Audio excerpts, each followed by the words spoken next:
자, 기도하고 오늘 발부 모임 시작하도록 하겠습니다.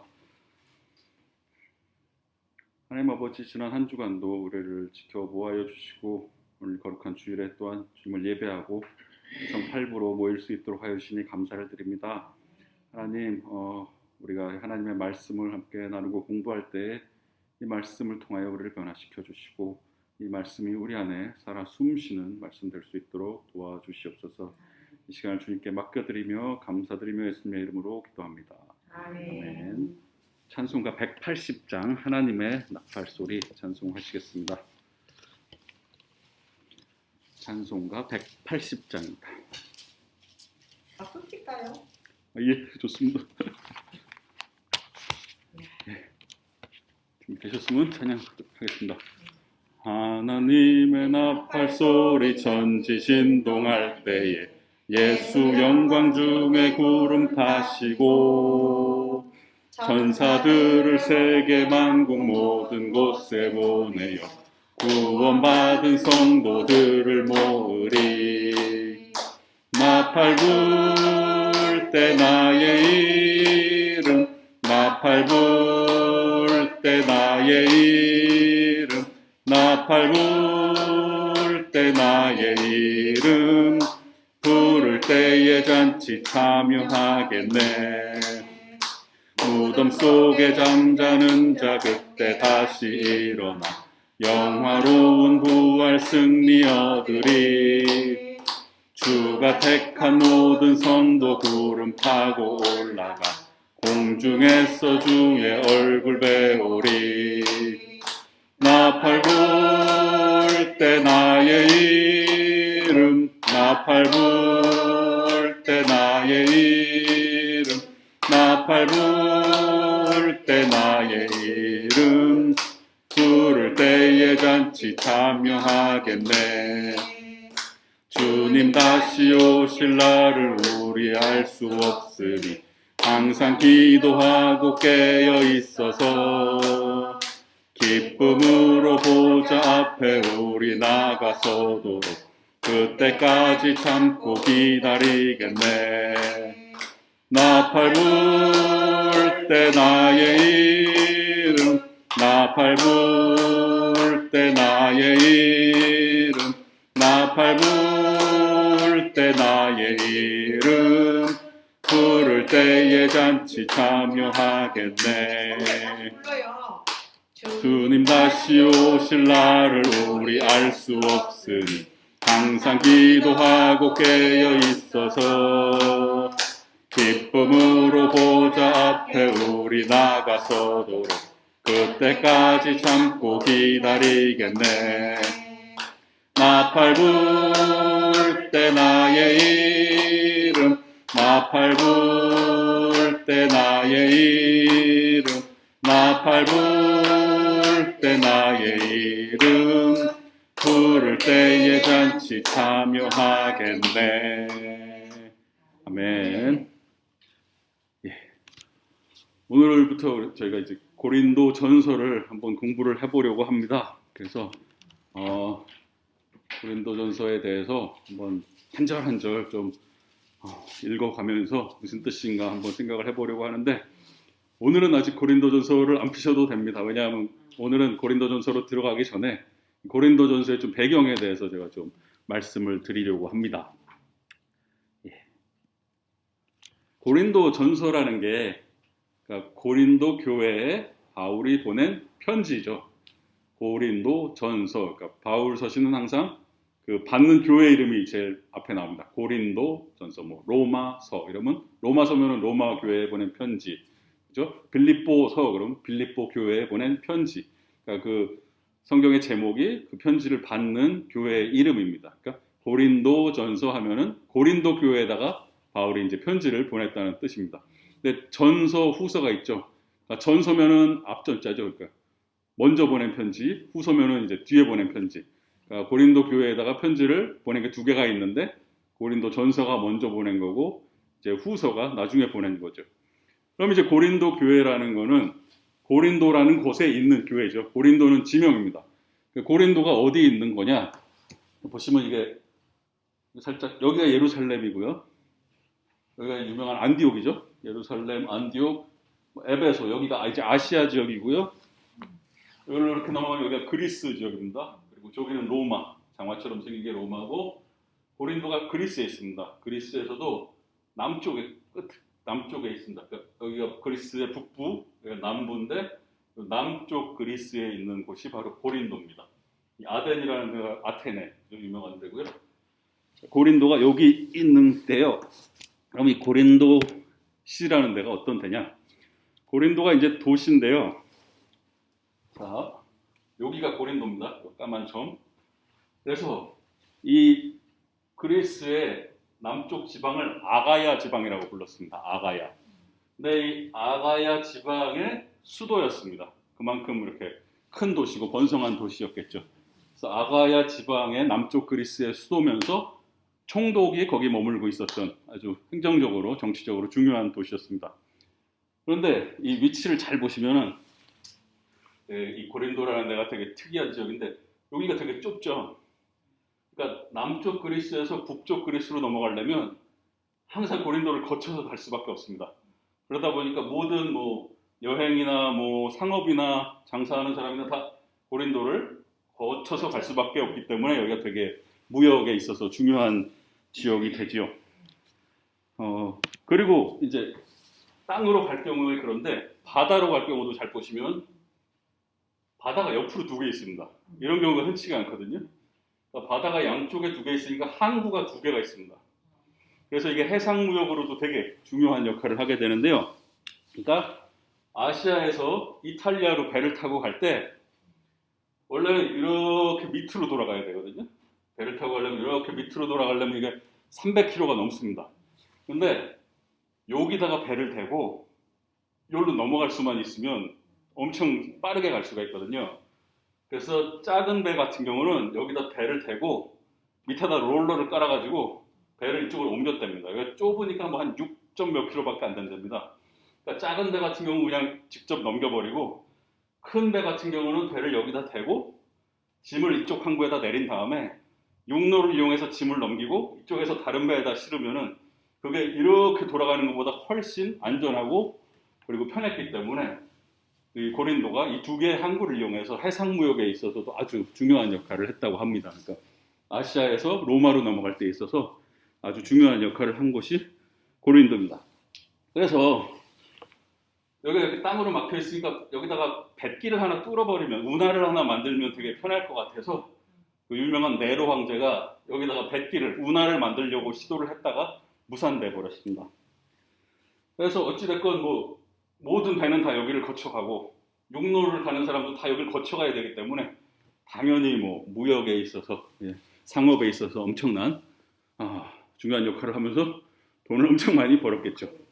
그러다 보니까 여기서 그 이스드미안이라는 운동 경기가 2년마다 열렸는데 그러니까 올림픽 경기 아시죠? 올림픽 경기가 그리스에서 시작됐는데 그 올림픽만큼 유명했던 경기가 이스드미안이라는 경기가 있었는데 그 경기가 바로 고린도에서 열릴 정도로 돈 많고 번창한 도시였다고 합니다. 그런데 이제 잘 아시겠지만 항구 도시라는 데가 좀 항상 번창하면서도 좀 이렇게 문란한 경우가 많이 있습니다. 거기다가 이제 이 고린도시가 좀 더 문란하게 된 데는 이 종교적인 이유도 있는데 그 그리스에 되게 신들이 많습니다. 뭐 이름 많이 들어보셨겠죠? 제우스니 아폴로 뭐 많지 않습니까? 그러니까 그런 신들을 섬기는 신전들이 되게 많이 있었고요.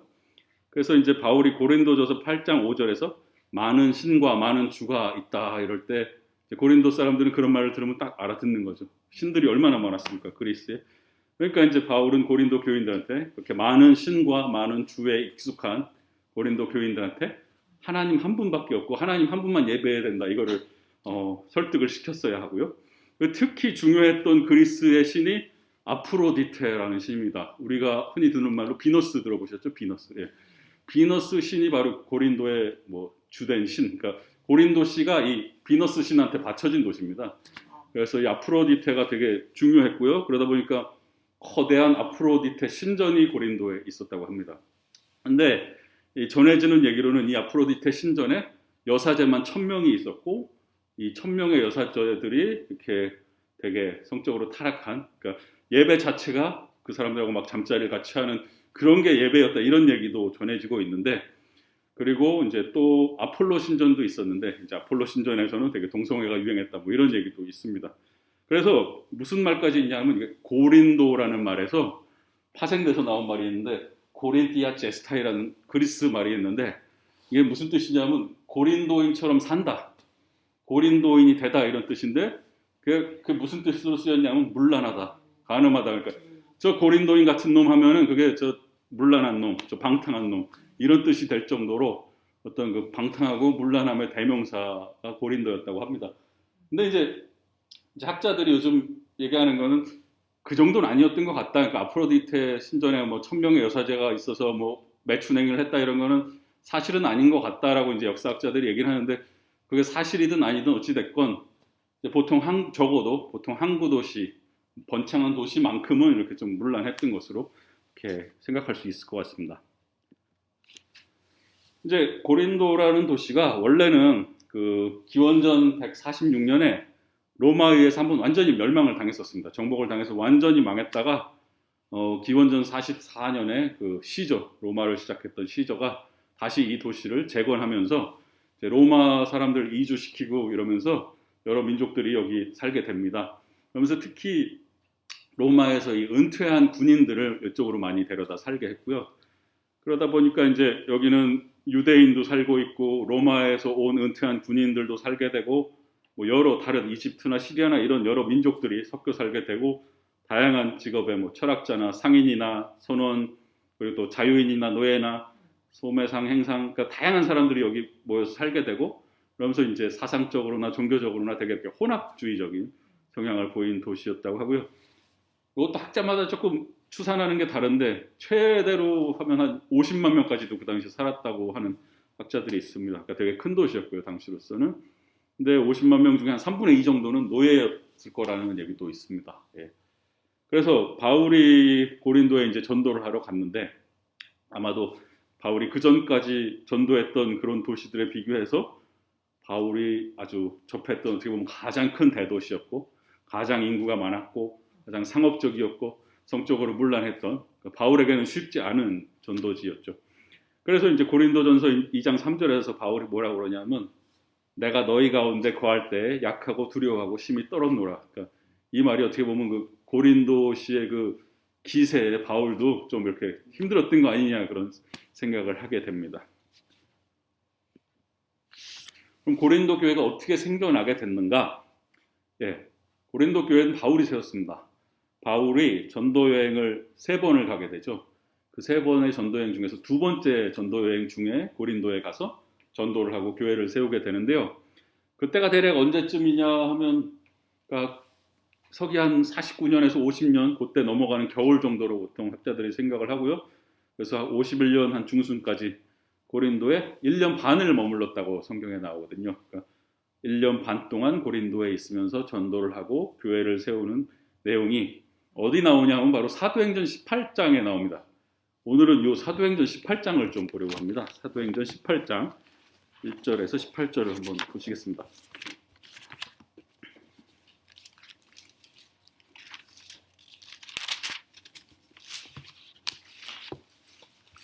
신약 219쪽에 있습니다. 제 성경은 219쪽. 사도행전 18장 1절에서 18절입니다.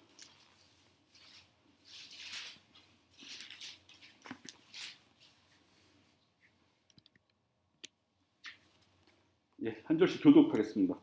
그 후에 바울이 아덴을 떠나 고린도에 이르러 아볼라가 하는 고린도에서 난 유대인이 한 사람을 만나니 클라우디오가 모든 유대인을 명하여 로마에서 떠나라 하고 그가 그 안에 브리스길라와 함께 이탈리아로 새로운지라 바울이 그들에게 가니 생업이 같음으로 함께 살며 일을 하니 그 생업은 천막을 만드는 것이더라. 안식일마다 바울이 회당에서 강론하고 유대인과 헬라인을 분명하니라. 실라와 디모데가 마게도냐로부터 내려오매 바울이 하나님의 말씀에 붙잡혀 유대인들에게 예수는 그리스도라 밝히 증언하니 그들이 대적하여 비방하고는 바울이 옷을 털면서 이르되 너희 피가 너희 머리로 돌아갈 것이요 나는 깨끗하니라. 이 후에는 이방인에게로 가리라 하고. 거기서 옮겨 하나님을 경외하는 디도 유스도라 하는 사람의 집에 들어가니 그 집은 회당 옆이라.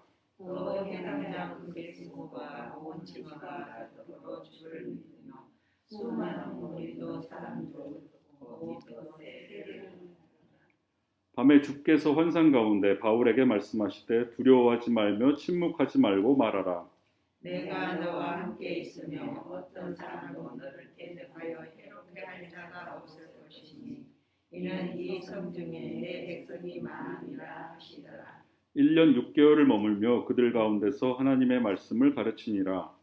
갈리오가 아가야 총독되었을 때에 유대인이 일제에 일어나 바울을 대적하여 적으로 내려고 가서 말하되 이 사람이 율법을 어기면서 하나님을 경외하라고 사람들을 권한다 하거늘 바울이 이를 보자 할 때에 갈리오가 유대인들에게 이르되 너희 유대인들아 만일 이것이 무슨 부당한 일이나 불량한 행동이었으며 내가 너희 말을 들어주는 것이 옳거니와.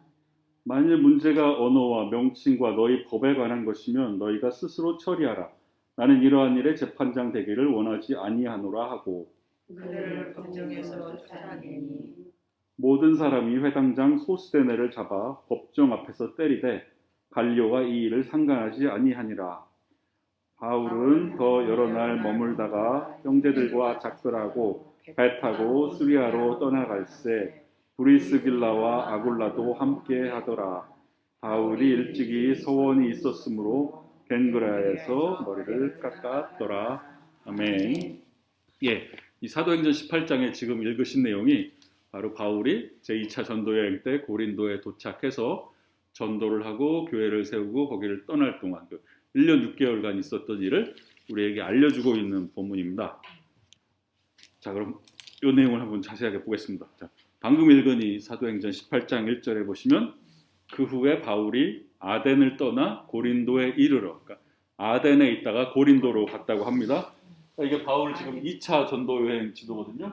안디옥에서 출발해서 아시아를 거쳐서 그리스로 넘어가서 빌립보, 데살로니가 이런 유명한 데를 거쳐서 베라에 갔다가 배 타고 아덴에 들어와서 이 아테네에서 고린도로 지금 왔다는 얘기죠. 아덴에서 고린도로 왔다. 예. 자, 고린도에 왔습니다. 그런데 이제 2절에 보면은 누구를 만나느냐? 아굴라라 하는 본도에서 난 유대인 한 사람을 만나니 글라우디오가 모든 유대인을 명하여 로마에서 떠나라 한 거로 그가 그 안에 브리스길라와 함께 이달리오로부터 새로 온지라. 바울이 그들에게 가매. 예, 바울이 가서 고린도에서 만난 사람이 바로 아굴라라는 사람과 그의 부인 브리스길라라는 이 부부를 만나게 됩니다. 그런데 이 사람들은 어떤 사람들이냐? 이제 클라우디오, 그러니까 로마 황제, 오늘 말로 하면 클라우디우스 황제라는 이제 로마 황제가 기원 49년에 유대인들은 다 나가라 추방 명령을 내립니다. 그래서 이달리아로부터, 그러니까 이탈리아에서 원래 로마에서 살다가 유대인들은 추방을 하니까 거기서 쫓겨나서 고린도에서 살게 된 유대인 부부가 바로 아굴라와 브리스길라입니다. 이 사람들을 바울이 만나게 되는데요. 3절에 뭐라 그러냐면 생업이 같음으로 함께 살며 일을 하니 그 생업은 천막을 만드는 것이더라. 그러니까 바울이 선교사이긴 하지만 직업이 있었죠. 천막 만드는 사람이었는데 바울과 같은 생업이 같음으로, 그러니까 아굴라와 브리스길라도 천막 만드는 사람이었다는 것을 알 수 있습니다. 그래서 바울이 이 부부의 집에 머물면서 함께 살며 일을 했다. 그러니까 천막 만드는 일을 같이 하면서 이제 복음을 전파하게 됐는데, 근데 이제 아굴라와 브리스길라를 만났을 때 이 사람들한테 전도해서 뭐 회심했다는 기록이 안 나오는 걸로 봐서는 아마 바울이 만났을 때 이미 이 사람들은 그리스도인이었던 것으로 추정이 됩니다. 그런데 이제 아굴라와 브리스길라가 여기만 나오는 게 아니라 로마서 16장 3, 4절에 보면 뭐라고 나오냐면요. 너희는 그리스도 예수 안에서 나의 동역자들인 브리스가와 아굴라에게 문안하라. 그들은 내 목숨을 위하여 자기들의 목까지도 내놓았나니 나뿐 아니라 이방인의 모든 교회도 그들에게 감사하느니라. 그러니까 로마 교회에 바울이 편지를 보내면서 이 아굴라와 브리스길라를 소개하는데 뭐라고 표현했냐 하면 내 목숨을 위해서 자기들 목까지도 내놓은 그런 사람들이다. 그러니까 바울의 선교 사역을 완전히 헌신적으로 목숨 걸고 도와준 사람들이 바로 이 아굴라와 브리스길라라는 것을 알 수가 있습니다. 예. 고린도에 가서 만난 사람들이 바로 아굴라와 브리스길라입니다. 그리고 이제 4절에 보시면은 안식일마다 바울이 회당에서 강론하고 유대인과 헬라인을 권면하니라 이렇게 나오고 있습니다. 그래서 고린도에 가서 이제 선교 사역을 어떻게 했느냐? 이제 안식일마다 회당에 가서 전도를 한 건데 이게 바울이 어디든지 전도 여행을 가면 가장 먼저 찾은 곳이 회당이었습니다. 왜냐하면 바울도 유대인이고 그러다 보니까 1차적으로 선교의 대상으로 생각했던 것은 유대인들이었기 때문에 세계 각지에 흩어져 살던 유대인들을 뭐라고 부른다고 제가 옛날에 말씀을 드린 적이 있어요. 예, 디아스포라 유대인들이 세계 각지에 흩어져 살고 있었기 때문에 그들을 1차적으로 선교의 대상으로 생각을 해서 가장 먼저 간 곳이 회당이었습니다. 그래서 회당에 가서 이제 복음을 선포하고 가르치는 사역을 하게 됩니다. 그래서 이렇게 선교를 하다가 첫 번째 이제 회심하는 사람이 나오게 됩니다. 첫 열매가 바로 스데바나라는 사람하고 그 가족인데요. 거기에 대해서는 이제 고린도 전서에 보면 나옵니다. 고린도 전서 1장 16절에 뭐라고 나오고 있냐 하면 내가 또한 스데바나 집 사람에게 세례를 베풀었고 그 외에는 다른 누구에게 세례를 베풀었는지 알지 못하노라. 그러니까 바울이 직접 세례를 준 몇 안 되는 사람 중에 하나가 바로 스데바나와 그 가족들이고요. 고린도전서 16장 15절에는 뭐라고 나오냐면 형제들아 스데바나의 집은 곧 아가야의 첫 열매요. 그러니까 아가야 지방에서 전도에서 첫 번째 얻은 열매가 바로 스데바나의 집이라고 바울이 얘기하고 있습니다. 그래서 고린도에서 사역을 시작하면서 첫 번째 얻게 된 교인 열매는 바로 바울에게 직접 세례를 받은 스데바나와 그 가족이라는 것을 알 수가 있습니다. 그런데 이제 5절에 뭐라고 나오느냐? 실라와 디모데가 마게도냐로부터 내려오매 바울이 하나님의 말씀에 붙잡혀 유대인들에게 예수는 그리스도라 밝히 증언하니 이렇게 사도행전 18장 5절에 나오고 있습니다.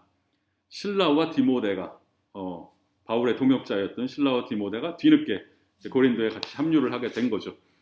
그런데 이제 우리 개역 성경보다는 이제 세번역 성경이 조금 더 이 뜻을 잘 살리고 있는 것 같은데 세번역 성경으로 5절을 읽으면 이렇게 됩니다.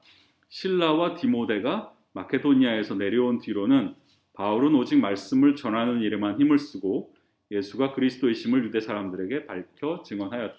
그러니까 무슨 얘기냐면 그 전까지는 바울이 천막 만드는 일을 하고 있었잖아요.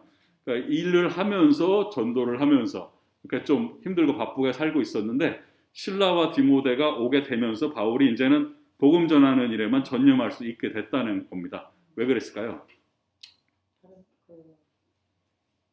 아굴라와 브리스길라가 다 일은 하고 그랬으면 좋겠지만 실라와 디모데가 왔을 때부터 그게 가능했다는 거죠. 실라와 디모데가 그럼 뭘 가져왔을까요?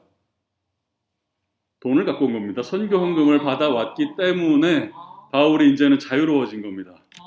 그러니까 선교 보조금을 그러니까 빌립보 교회가 바울한테 전해주는 선교 보조금을 실라와 디모데가 가지고 왔습니다. 그래서 이제부터 바울이 일을 안 하고 선교의 힘을 전념할 수가 있게 된 거죠. 그 얘기가 빌립보서 4장 15절에 이렇게 나옵니다. 빌립보 사람들아 너희도 알거니와 복음의 시초에 내가 마게도냐를 떠날 때에 주고받는 내 일에 참여한 교회가 너희 외에 아무도 없었느니라 이렇게 나오고 있거든요. 그러니까 주고받는 그러니까 바울에게 선교 헌금을 낸 교회가 빌립보 교회 너희밖에 없었다 이렇게 빌립보서에 나오죠. 그러니까 그 선교 헌금을 실라와 디모데가 가지고 고린도로 오게 됩니다. 그래서 실라와 디모데가 와서 선교 헌금도 전해줬을 뿐만 아니라 당연히 이제 바울하고 같이 사역을 함께 하게 됐죠. 그러니까 친구들이 온 거죠. 실라와 디모데가 와서 바울이 이제 같이 사역을 하게 되니까 아무래도 바울은 더 이제 힘이 났겠죠. 그래서 고린도후서 1장 19절에 보면은 뭐라고 나오느냐? 우리 곧 나와 실로아노와 디모데로 말미암아 너희 가운데 전파된 하나님의 아들 예수 그리스도는 예하고 아니라함이 되지 아니하셨으니 그에게는 예만 되었느니라. 자 여기 보시면은 나와 그러니까 바울과 실로아노 그러니까 실라와 디모데로 말미암아 너희 가운데 전파된 그러니까 복음을 나와 바울과 실라와 디모데가 같이 고린도에서 전했다 이렇게 얘기하고 있는 거죠. 그러니까 셋이 복음을 같이 전했다고 얘기하고 있고요. 그다음에 데살로니가전서 1장 1절에도 바울과 실루아노와 디모데는 하나님 아버지와 주 예수 그리스도 안에 있는 데살로니가인의 교회에 편지하노니 은혜와 평강이 너희에게 있을지어다. 이 데살로니가 전서가 바울이 고린도에 있을 때 쓴 거거든요. 고린도에서 데살로니가 교회에 편지를 쓰면서 바울과 실루아노와 디모데가 같이 편지를 쓴 거죠. 그러니까 같이 사역을 하고 있었다는 걸 이 데살로니가 전서에서도 우리가 알 수가 있습니다. 예. 자, 그럼 계속해서 6절로 넘어가겠습니다. 6절에 그들이 대적하여 비방하거늘 바울이 옷을 털면서 이르되 너희 피가 너희 머리로 돌아갈 것이요 나는 깨끗하니라. 이후에는 이방인에게로 가리라 하고. 여기서 그들이라는 건 유대인들이죠. 유대인들이 사도행전으로 다시 돌아왔습니다. 사도행전 18장 6절입니다. 그래서 바울이 회당에서 이제 복음을 자꾸 전하니까 유대인들이 이제 바울을 핍박하기 시작하는 겁니다. 그래서 유대인들이 대적해서 막 비방하니까 바울이 옷을 털면서 이르되 나는 이제 유대인한테 선교 안 하고 이방인에게로 가리라 했다는 거죠. 그래서 바울이 자꾸 예수님을 주라고 선포하니까 유대인들을 싫어해서 이제 유대인들하고 갈등을 빚게 되고 바울이 더 이상 이제 회당에 들어갈 수가 없게 됩니다. 회당은 유대인들 거니까 이제 유대인들하고 이게 사이가 틀어졌기 때문에 더 이상은 회당에서 이제 선교 사역을 할 수가 없게 됐습니다. 그래서 바울이 이제 회당에서 사역을 못 하니까 어디로 가게 되느냐? 이제 유스도라는 사람의 집에 가게 되는데요. 7절에 보시면은 거기서 옮겨 하나님을 경외하는 디도 유스도라 하는 사람의 집에 들어가니 그 집은 회당 옆이라. 예. 그러니까 회당에 유대인들하고 이제 사이가 나빠져서 회당에 못 들어가게 되니까 회당 옆에 있던 유스도라는 사람의 집이 이제 바울의 선교 사역의 장소가 됩니다. 예. 그런데 이제 이 유스도라는 사람이 이제 학자들 중에서는 이 유스도라는 사람이 가이오라는 사람하고 같은 사람이 아닌가라고 생각을 하는데 왜냐하면 이제 고린도전서 1장 14절에 보시면 나는 그리스보와 가이오 외에는 너희 중 아무에게도 내가 세례를 베푸지 아니하는 것을 감사하노니까 바울이 세례를 준 사람 중에 가이오라는 사람이 있었다고 하고요. 그리고 로마서 16장 23절에 보면 나와 온 교회를 돌보아주는 가이오도 너희에게 무난하고 이렇게 나오는데요. 이 얘기가 뭐냐면 온 교회를 돌봐주는 가이오. 그러니까 가이오가 교회의 책임을 지고 있었던 사람이라는 거거든요. 그러니까 아마 가이오의 집에서 교회가 모이고 있었다는 뜻으로 보이고요. 그래서 이제 이 가이오라는 사람이 유스도랑 같은 사람이 아니냐라고 이제 추측하는 학자들이 좀 있습니다. 왜냐하면 사도행전은 유스도의 집에서 모인다고 했는데 이 로마서에 보면 가이오가 그 집에서 교회가 모인다고 하니까 유스도랑 가이오랑 같은 사람인데 이름이 여러 개 아니었을까 뭐 이렇게 생각하는 학자들도 있습니다. 뭐 정확한 건 아닙니다. 이건. 예. 그래서 이제 사도행전 18장으로 다시 돌아가면요. 이제 그렇게 디도 유스도라 하는 사람의 집에서 회당 옆집에서 모이다가 아주 귀중한 결실을 맺게 되는데요. 8절에 보시면 또 회당장 그리스보가 온 집안과 더불어 주를 믿으며 수많은 고린도 사람도 듣고 믿어 세례를 받더라. 회당장이 전도가 된 겁니다. 예. 유대교회 회당의 책임자가 바울의 복음을 듣고 기독교인이 되는 이제 역사가 일어난 거죠. 그래서 이제 그리스보라는 사람과 그 온 집안이 이제 그리스도인이 되는데 이 그리스보에 대해서는 금방 읽은 고린도전서 1장 14절에도 그리스보 이름이 나오거든요. 나는 그리스보와 가이오 외에는 너희 중 아무에게도 내가 세례를 베풀지 않은 것을 감사하노니까 바울이 직접 세례를 준 몇 안 되는 사람 중에 이 그리스보라는 사람이 있는데 그 그리스보는 바로 회당장이었던 거죠. 예. 그리고 이제 그리스보네 가족뿐만 아니라 수많은 이제 고린도 사람들이 이제 믿고 세례를 받게 되는 이제 점점 이제 사역이 번창하게 되는 그런 상황이죠. 그런 이제 가운데 9절 말씀해 보시면 이제 환상 가운데 밤에 주께서 환상 가운데 바울에게 말씀하시되 두려워하지 말며 침묵하지 말고 말하라. 아마 이때까지도 바울 안에는 좀 두려움이 있었나 봅니다. 고린도라는 도시에서 전도하는 것에 좀 두려움이 있었나 본데 이런 가운데 주님께서 밤에 환상에 나타나셔서 두려워하지 말아라. 침묵하지 말고 이제 선포해라. 그래서 10절 말씀에 내가 너와 함께 있음에 어떤 사람도 너를 대적하여 해롭게 할 자가 없을 것이니 이는 이 성 중에 내 백성이 많음이라 하시더라. 예. 그러니까 주님께서 함께 하실 것이니까 두려워 말고 이 성 중에 내 백성이 많이 있으니까 더 힘써서 전도해라 이렇게 위로하신 거죠.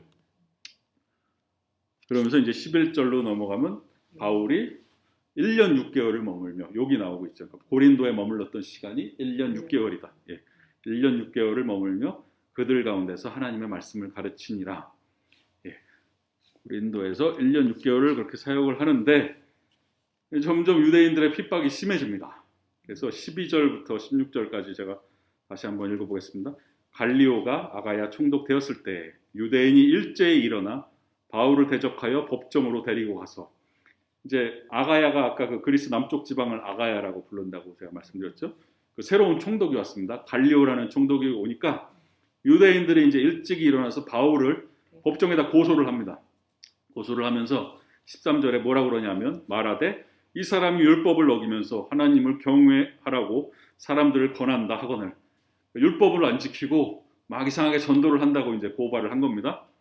그래서 이제 14절에 바울이 입을 열고자 할 때, 그러니까 바울이 이제 자기를 이제 변론하려고 딱 말을 하려고 하는데 갈리오가 총독이 유대인들에게 이르되 너희 유대인들아, 만일 이것이 무슨 부정한 일이나 불량한 행동이었으면 내가 너희 말을 들어주는 것이 옳거니와.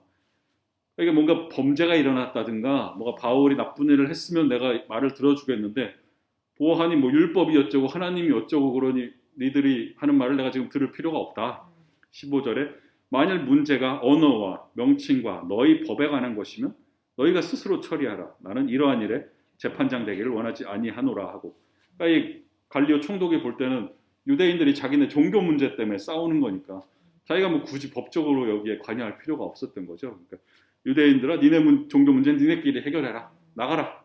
그래서 16절 그들을 법정에서 쫓아내니, 이제 유대인들하고 바울 다 쫓아냅니다. 갈리오 총독이. 예.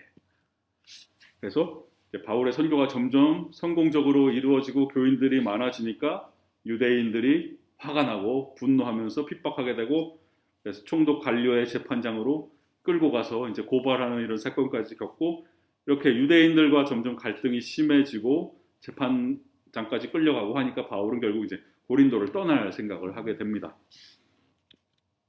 그래서 이제 이어지는 17절에 모든 사람이 회당장 소스데네를 잡아 법정 앞에서 때리되 갈리오가 이 일을 상관하지 아니하니라. 아까 회당장이 그리스보라는 회당장이 있었죠. 그 사람이 이제 회심해서 기독교인이 됐고 아마 그 다음 회당장이 소스데네였나 봅니다. 그래서 17절에서 모든 사람이 회당장 소스데네를 잡아서 때렸다. 이 소스데네라는 사람이 어디에 또 나오냐면 이제 고린도전서에 되게 중요하게 나오는데요. 고린도전서 1장 1절에 뭐라고 나오냐면 하나님의 뜻을 따라 그리스도 예수의 사도로 부르심을 받은 바울과 형제 소스데네는, 여기 나오고 있습니다. 그러니까 소스데네가 바울과 함께 이 고린도전서를 보낸 공동 저자인 겁니다. 그러니까 말하자면 바울과 소스데네가 보낸 편지가 고린도전서고 이 소스데네가 아마 이때 두들겨 맞은 회당장 소스데네가 아니겠는가. 이름이 똑같으니까요. 예, 그렇게 생각할 수가 있습니다. 그래서 이제 바울은 고린도를 떠나게 됩니다. 그래서 18절에 바울은 더 여러 날 머물다가 형제들과 작별하고 배 타고 수리아로 떠나갈새 브리스길라와 아굴라도 함께 하더라. 바울이 일찍이 서원이 있었으므로 갱그레에서 머리를 깎았더라. 예, 바울이 이제 고린도를 떠나서 수리아로 떠나갔다고 합니다. 예, 그리고 이제 19절에 보시면 사도행전 18장입니다. 다시 19절에 보시면 에베소에 와서 그들을 거기 머물게 하고 자기는 회당에 들어가서 유대인들과 변론하니, 20절에 여러 사람이 더 오래 있기를 청하되 허락하지 않냐고. 그러니까 고린도를 떠나서 바울이 이제 에베소로 가게 됐다는 얘기가 이제 오늘 사도행전에서 전해주는 고린도 교회에 세워진 얘기는 여기까지입니다. 예, 요게 일단 고린도 교회가 설립되게 됐던 그 배경 스토리고요. 근데 이제 재밌는 게 고린도 전서, 그러니까 제가 아까 고린도 전서, 후서 있다고 그랬죠. 전서는 먼저 보낸 편지, 후서는 다음에 보낸 편지. 그러니까 이게 마치 고린도 교회에 보낸 편지가 딱 2개 있는 것처럼 우리가 생각하는데 그거는 현재 우리가 갖고 남아있는 편지가 그것뿐이고요. 실제로는 고린도 전서 이전에 고린도 교회에 보내진 편지가 하나 더 있었습니다. 그걸 어떻게 알 수 있느냐 하면은 고린도 전서 5장 9절에 뭐라고 나오냐면요. 고린도 전서 5장 9절 한번 가볼까요?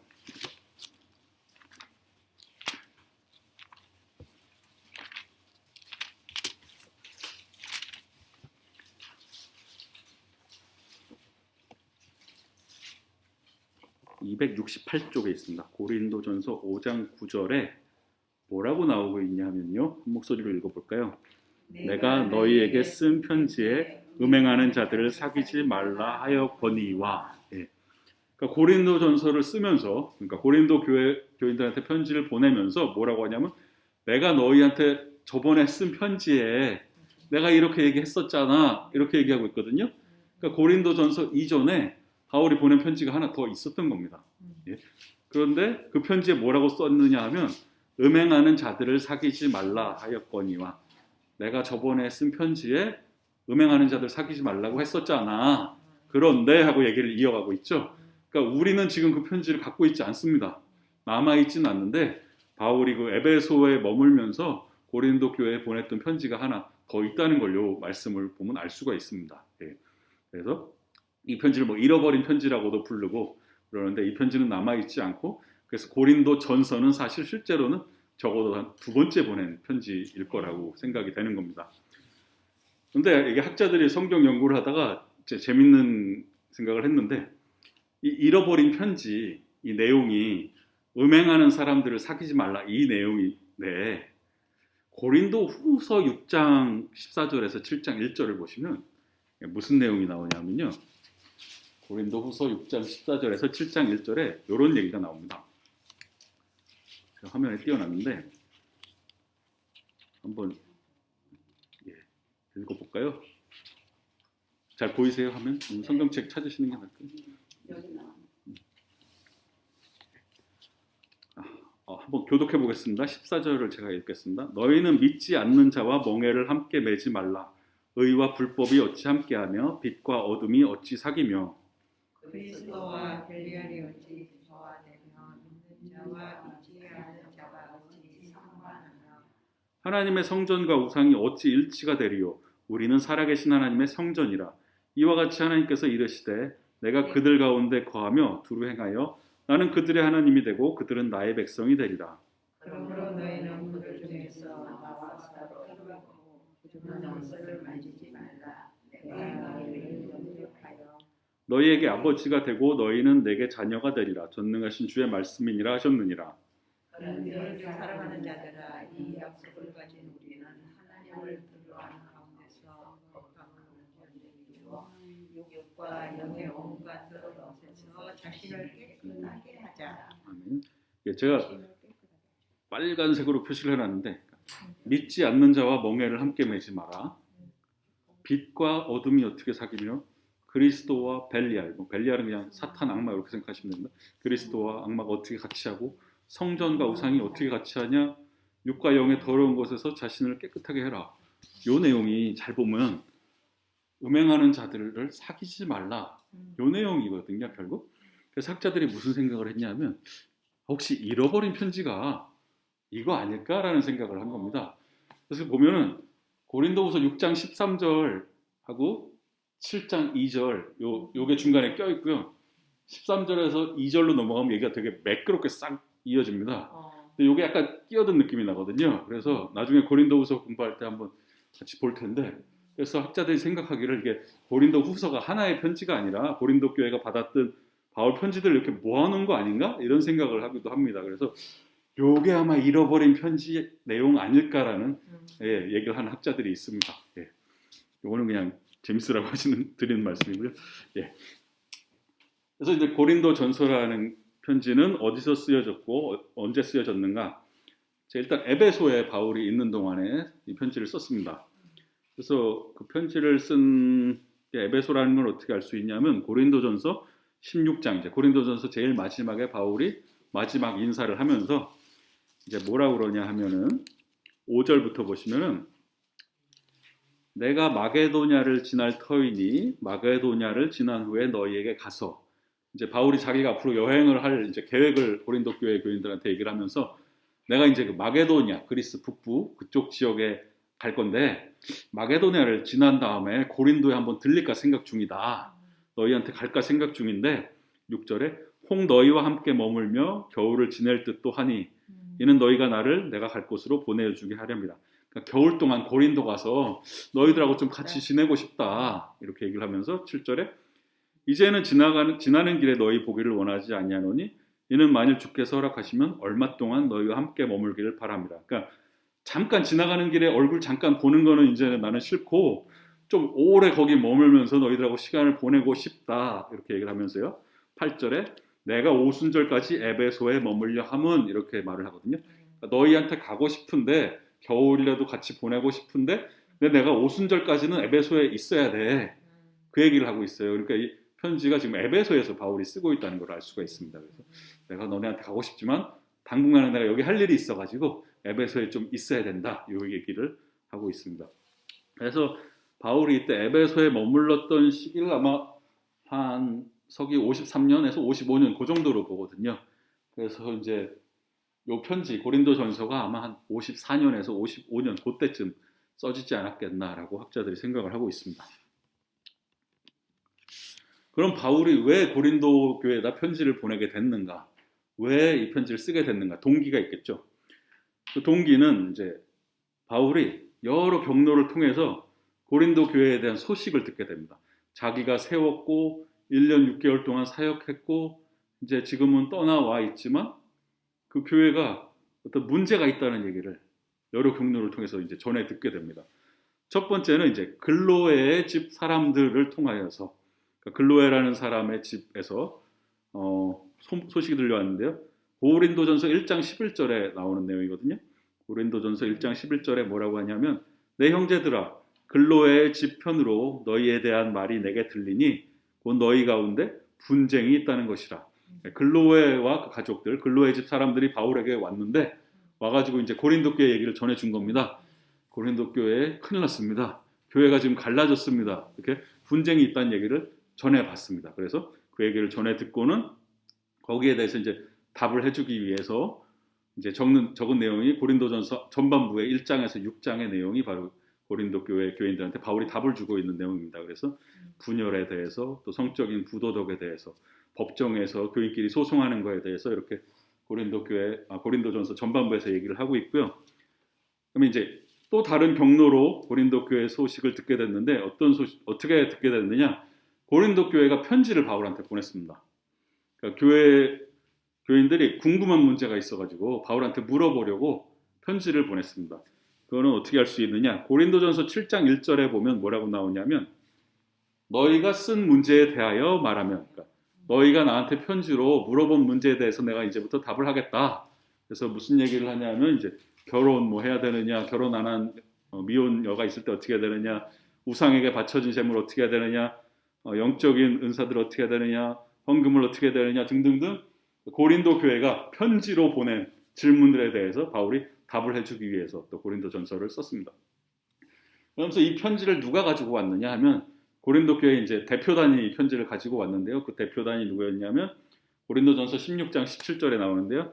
내가 스데바나와 부드나도와 아가이고가 온 것을 기뻐하노니 그러니까 이 세 사람이 고린도 교회 편지를 가지고 온 겁니다. 편지만 갖다 주진 않았겠죠. 와서 바울한테 이제 상황 설명을 했겠죠. 지금 상황이 되게 안 좋습니다. 그러니까 글로의 집 사람들이 전해준 소식, 그리고 고린도 교회 교인들이 보낸 편지, 그 편지를 가져온 스데바나 부드나도 아가이고의 얘기를 듣고 이렇게 고린도 교회 여러 가지 문제들을 전해받고는 바울이 이제 이거 가만히 있으면 안 되겠다. 뭐 편지라도 내가 지금 직접 갈 수는 없으니까 편지라도 써야 되겠구나라고 생각을 하게 되는데요. 그렇게 이제 바울이 좀 시급하게 생각했던 이유가 이 소문에 전해준 문제들이 그냥 간단한 문제가 아닌 겁니다. 그러니까 교회가 분열됐다, 성적으로 부도덕한 교인이 있다, 법정에서 교인끼리 소송 걸고 싸운다, 주의 성만찬이 지금 모독되고 있다, 부활을 부인하는 교인들이 뭐 이런 얘기들이 들리니까 이거는 그냥 가벼운 문제가 아니라 어떻게 보면 바울이 전한 그 복음의 근간이 흔들리는 문제일 수 있기 때문에 빨리 편지라도 일단 보내야겠다라고 바울이 생각을 하게 되고요. 바울이 사실 고린도 교회에 대해서 되게 애착을 가지고 있었거든요. 애착이 어떻게 나타나느냐? 고린도전서 3장 6절에서 뭐라고 표현하느냐면 나는 심었고 내가 심은 교회. 그리고 3장 10절에서는 내가 지혜로운 건축자와 같이 터를 닦아두며 그러니까 내가 터를 닦은 교회. 고린도 교회는 내가 심었고 내가 터 닦은 교회고 그리고 고린도전서 4장 15절에는 뭐라고 하냐면 그리스도 안에서 1만 스승이 있을 때 아버지는 많지 아니하니 그리스도 예수 안에서 내가 복음으로써 너희를 낳았다. 내가 너희를 낳았다. 자식같이 생각하는. 내가 심었고 털을 닦았고 자식같이 낳았는데 교회가 이런 문제가 있다고 그러니까 바울이 이제 되게 걱정이 된 거죠. 그래서 일단 내가 못 가니까 편지라도 빨리 보내자라고 쓴 게 바로 고린도 전서입니다. 그래서 앞으로 읽어가면서 이제 보겠지만 대략적으로 이제 바울이 접하게 됐던 문제와 그 답을 대충 정리를 해보자면, 첫 번째 분열, 교회가 분열하고 있다. 서로 잘났다고 지혜롭다고 자랑하고 분열하고 있다. 그러니까 이제 바울은 십자가의 도에 대해서 얘기를 하게 되고요. 그다음에 이제 이방 종교 사회에 있어서 윤리 문제에 대해서는 바울이 그리스도교의 참된 자유라는 건 어떤 식으로 우리가 누려야 하는 것인가, 그 얘기를 좀 하게 되고요. 그다음에 이제 이방 제사에 참여하는 사람들, 사랑 없는 지식을 가진 사람들, 예배 질서를 문란케 하고 이웃에 대한 배려가 없는 주의 만찬, 이런 얘기들에 대해서는 이제 바울이 교회의 일체와 교회 덕 세우는 게 중요하다는 얘기를 하게 됩니다. 그 은사에 한두 가지 은사에 지나치게 집착하는 은사주의에 대해서는 바울이 이제 교회 전체, 은사는 교회 전체 덕을 세우는 게 중요하고 제일 중요한 건 사랑의 은사다, 그 얘기를 하게 되죠. 그리고 이제 몸의 부활을 부인한다는 사람들에게는 이제 부활의 소망이야말로 그리스도교의 핵심이다, 이제 이 얘기를 하게 되고, 이제 마지막에는 자기의 여행 계획을 밝히고 예루살렘 교회를 위해서 헌금이 필요하다는 얘기를 하고, 또 고린도 교회 교인 대표단이 자기한테 온 거에 대해서 얘기를 하고, 또 디모데와 아볼로에 대한 근황도 전하고, 이게 대략적인 이제 고린도전서의 내용입니다. 근데 이제 고린도전서를 이렇게 고린도 교회에 보냈는데, 이 편지를 받은 고린도 교인들이 바울이 우리한테 이렇게 얘기를 하는구나, 우리 당장 이제 잘못된 걸 고치고 하나 되자 했느냐? 안타깝게도 그렇지 않았다는 걸 알 수가 있습니다. 별로 큰 효과가 없었습니다. 이 편지를 받고도 오히려 바울하고 고린도 교회 사이가 더 틀어집니다. 고린도 교회 상황도 더 나아지질 않습니다. 그걸 어떻게 알 수 있느냐? 고린도 후서에 보면 나옵니다. 사이가 더 멀어집니다, 바울하고. 그러면서 바울이 결국 눈물의 편지를 써서 고린도 교회에 보내게 됩니다. 고린도 후서 2장 4절 보면, 내가 마음에 큰 눌림과 걱정이 있어 많은 눈물로 너희에게 썼노니, 눈물의 편지를 쓰죠. 이는 너희로 근심하게 하려 한 것이 아니요 오직 내가 너희를 향하여 넘치는 사랑이 있음을 너희로 알게 하려 함이라.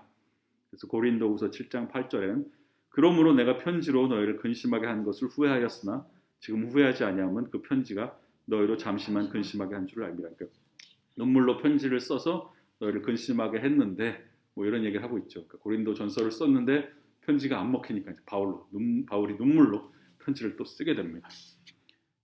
하나님 아버지, 오늘 이렇게 고린도 전서를 읽기 위한 배경 지식을 함께 나눴습니다. 지금 우리가 주님의 말씀을 더 잘 알기 원합니다. 주님의 말씀을 더 잘 전하기 원합니다. 우리에게 지혜를 주셔서 주님의 말씀을 더 잘 알고 깨달을 수 있도록 하나님 도와주시옵소서. 다음 주부터 이제 고린도전서 한 절씩 읽어갈 때에 하나님 정말 우리의 눈을 열어주셔서 성령님의 도우심을 받아 이 말씀을 내 것으로 만들 수 있도록 주님 도와주시옵소서. 한 주간 살아갈 때 주님 지켜 보호하여 주시고 승리케 하여 주시옵소서. 감사를 드리며 예수님의 이름으로 기도합니다. 아멘. 수고하셨습니다.